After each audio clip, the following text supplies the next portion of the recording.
போய் அட்மிஷன் போட்டுட்டு வா, மத்ததெல்லாம் அப்புறம் பாத்துக்கலாம்.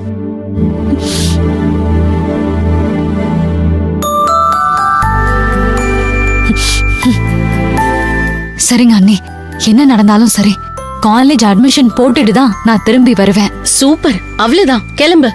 சரிங்க அண்ணி.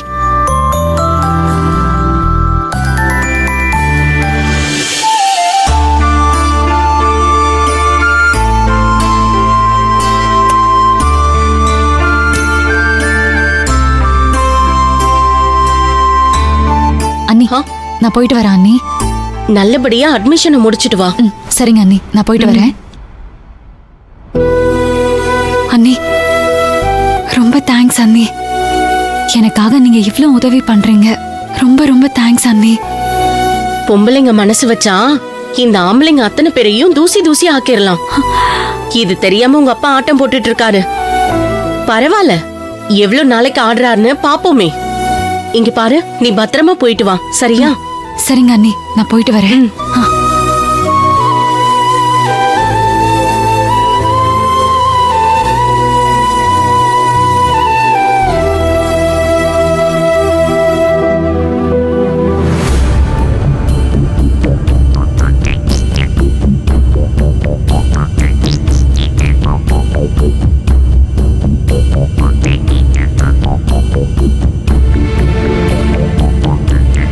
ரொம்ப ஆழமா வெட்டியிருக்குங்களே.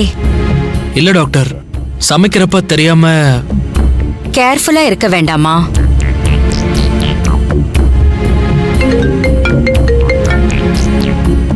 சொல்லு ஐயா, எங்கயா இருக்கீங்க? உங்களுக்காக வெயிட் பண்ணிட்டு இருக்கோம்.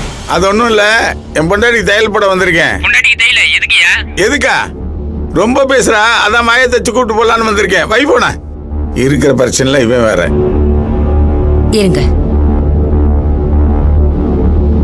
சார், உங்க ஒய்ஃப் கையில ஆழமா வெட்டுப்பட்டிருக்கு.